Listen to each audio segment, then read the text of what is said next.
Hello friends, welcome to నవల హృదయం. ఈ వీడియోలో మనం వసంత శిశిరం నావెల్ నెక్స్ట్ పార్ట్ చూడబోతున్నాం. భానుమతి ఆరోగ్య పరిస్థితి తెలిసాక ఆమెను ఇంకా శిశిర కలవలేదని తెలుసుకున్న సౌమ్య అదే అవకాశంగా భావించి భానుమతిని కలుస్తుంది. శిశిర గురించి డొంక తిరుగుడు స్వభావంతో మాట్లాడి భానుమతి దృష్టిలో నెగటివ్ చేయాలని సౌమ్య ప్రయత్నించినంతలో ఆ గదిలోకి వచ్చిన శిశిరని చూసి సౌమ్య ఎంతగానో షాక్ అవుతుంది. అలీ, రేష్మలు భానుమతి ఇంట్లో ఉండబోతున్నాం అని చెప్పగా ఉమా, శిశిర, వసంత్లతో కలిసి ఫామ్ హౌస్కు వెళ్తుంది. తనను చూసి శిశిర నవ్వడం నచ్చని ఉమా ఇంటికి చేరాక శిశిర మెట్లు ఎక్కుతుండగా, మీ ఆయన గదికి వెళ్లకుండా ఎక్కడికి వెళ్తున్నావు అని గట్టిగా పెద్దగా ప్రశ్నించింది. ఆ ప్రశ్నకు గతుక్కుమంటూ ఆమె మాటలు ఎవరూ వినలేదుగా అన్నట్లు ఉమ నోరు ముయ్యడానికి ప్రయత్నించింది శిశిర. అదేవిధంగా చుట్టూ చూసింది, ఎవరైనా విన్నారేమో అని. ఎవరు అక్కడ లేరని గ్రహించి కాస్త ఊరట పొందగా ఉమ శిశిరకు దూరంగా జరుగుతూ, వసంత్ గారి గదికి వెళ్ళు శిశిర, అసలు నువ్వు ఎందుకు వేరుగా ఉంటున్నావు, మీరు భార్యాభర్తలు కదా అని కావాలనే అంది.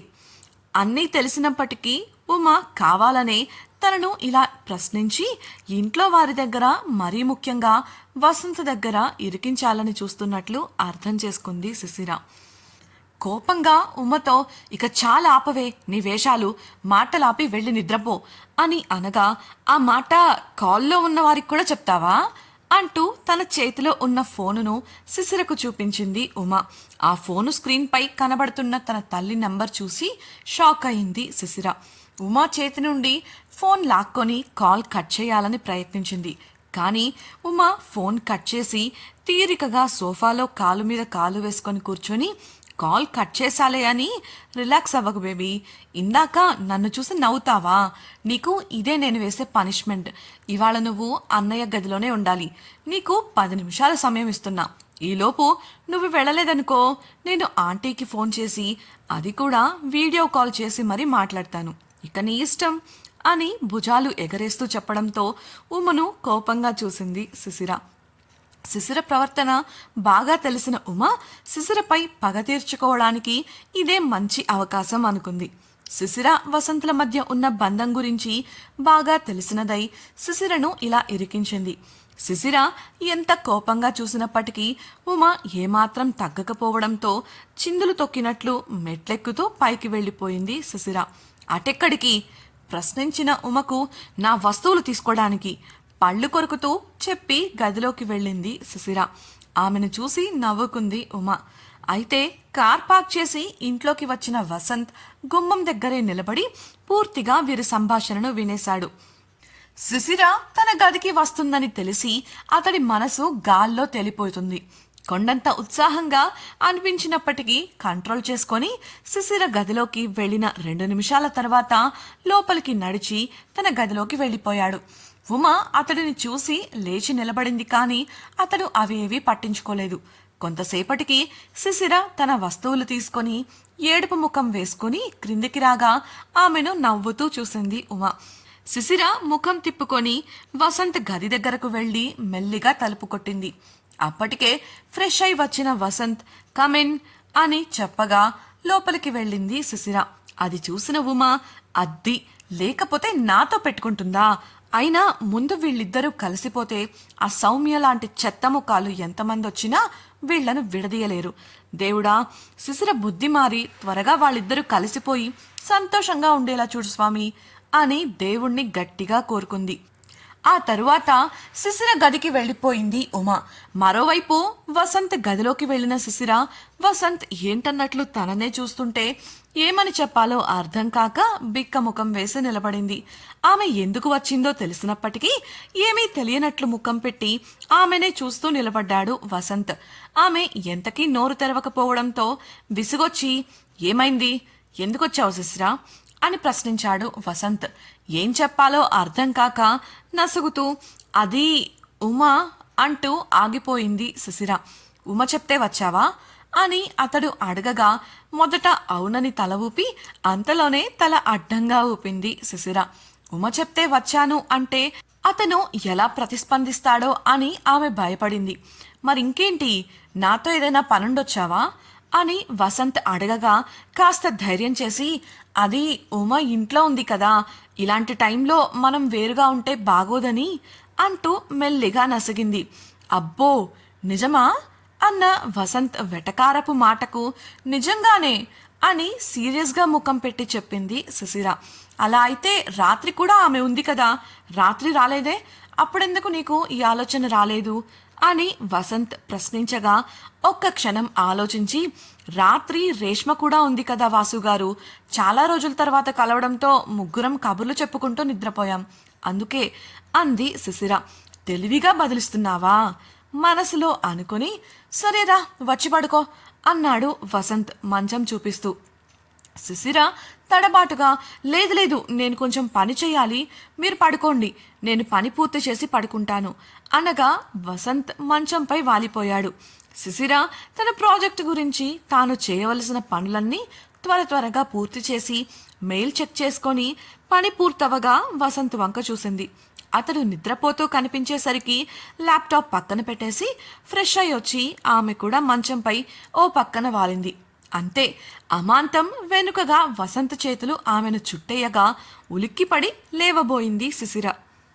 కానీ వసంత్ వదలకుండా దగ్గరకు లాక్కొని సైలెంట్గా పడుకో అని చెప్పగా, మీరింకా పడుకోలేదా తడబాటుగా అడిగింది శిశిర.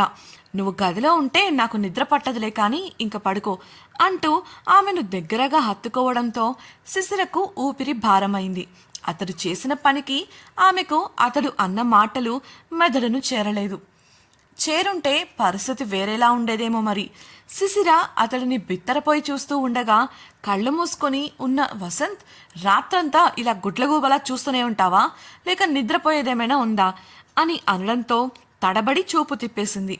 అతడు తనను వదిలే ఆలోచనలో లేడని అర్థమై నెమ్మదిగా అతని కౌగిలిలో నిద్రపోగా నిద్రలో ఉన్న శిశిర తల వసంత్ ఎదపై వాలింది. ఆ స్పర్శతో కళ్ళు తెరిచి చూసిన వసంత్, రాక్షసి అని ముద్దుగా ఉన్న ఆమె మోమును చూస్తూ అనుకుని ఆమె బుగ్గలు చేతితో లాగి ముద్దు పెట్టుకున్నాడు. అలానే ఆమెను చూస్తూ నిద్రలోకి జారుకున్నాడు. ఉదయం వంటగదిలో టిఫిన్ సిద్ధం చేస్తున్న శిశిర దగ్గరకు సిద్ధమై వెళ్ళింది ఉమ. శిశిర ఆమె వంక చూసి, ఏంటే ఇంత ఉదయాన్నే రెడీ అయ్యావు, ఎక్కడికి అని ప్రశ్నించగా శిశిరకు ఇంకా విషయం తెలియదని అర్థం చేసుకుంది ఉమ. అల్లరిగా, పతిసేవలో ఫోన్ చూసుకోవడం కూడా మర్చిపోయావన్నమాట అని అనగా వేడి వేడి గరిటె చూపిస్తూ గుర్రుగా ఆమె వంక ఒక చూపు చూసింది శిశిర.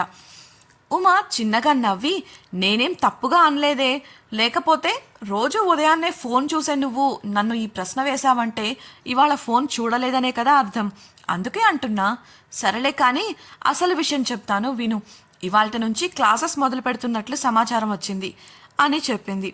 క్లాసులు మొదలవుతాయి అనగానే, అవునా, అలా అయితే నేను ఈ పని నిర్మలా ఆంటీకి అప్పచెప్పి సిద్ధమై వస్తాను, ఇద్దరం కలిసి వెళ్దాం అంటూ బయటకు నడవబోయిన శిశిరను ఆపింది ఉమ. అంత ఆయాసపడకు మేడం, ఇవాళ 11కి మనకి క్లాస్, మనం తీరిగ్గా పనులు ముగించుకొని బయలుదేరొచ్చు అని చెప్పగా శిశిర శాంతించింది. అలాంటప్పుడు నువ్వెందుకు అప్పుడే రెడీ అయ్యి వచ్చావు అనుమానంగా అడిగిన శిశిరకు, పనిలో పని అయిపోద్దులే అని రెడీ అయ్యాను, మళ్ళీ ఎవరు రెడీ చేసుకుంటారే బాబు, నా వల్ల కాదు అనడంతో నిట్టూర్పు విడిచింది శిశిర. ఉమ కూడా సాయం చేయగా వేగంగా తన పనులు పూర్తి చేసింది శిశిర. ఆమె కూడా సిద్ధమై వసంత్కు క్లాసుల వివరం చెప్పి కారులో కాలేజీకి బయలుదేరారు. ఉమ ఏదో గుర్తొచ్చి శిశిర అని పిలవగా ఆమె పలకలేదు. తీక్షణంగా శిశిరను గమనించిన ఉమ ఏదో దీర్ఘాలోచనలో ఉన్నట్లు అర్థమై భుజం పట్టుకుని కదిలించగా ఉలిక్కిపడి ఉమను చూసింది శిశిర. ఏంటే అంత ఆలోచన, దేని గురించి అని ఉమ ప్రశ్నించగా, ఏం లేదులే ఉమా అంటూనే కిటికీ నుండి బయటకు చూస్తూ కూర్చుంది శిశిర. ఆమె ప్రవర్తనను బట్టి ఆమెను ఇప్పుడు కదిలించడం మంచిది కాదని మౌనంగా ఉండిపోయింది ఉమ. కానీ శిశిర మాత్రం తన పెదవులు తడుముకుంటూ జరిగింది గుర్తు చేసుకుంది. ఆమెకు తెలియకుండానే ఆమె పెదవులపై నవ్వు విరుస్తుంది. ఇంతకీ శిశిర దేని గురించి అంతలా ఆలోచిస్తోంది? ఆమె నవ్వుకు కారణమేంటి? నిజంగానే కాలేజ్లో క్లాసులు మొదలవుతున్నాయా? కాలేజ్లో ఏం జరగబోతోంది? మనో కుటుంబంతో వసంత్ మీటింగ్ సజావుగా సాగుతుందా? తెలుసుకోవాలనుకుంటున్నారా? అయితే ఛానల్ను సబ్స్క్రైబ్ చేసి వసంత శిశిరం రాబోయే ఎపిసోడ్స్ తప్పకుండా వినేయండి. అలాగే మీకు ఈ వీడియో నచ్చినట్లయితే లైక్ చేసి మీ సన్నిహితులకు షేర్ చేయండి. మీ అభిప్రాయాలను మాతో పంచుకోవడం కోసం కామెంట్ సెక్షన్లో తెలియజేయగలరు. ఇట్లు మీ నవలా హృదయం team. Thank you for listening.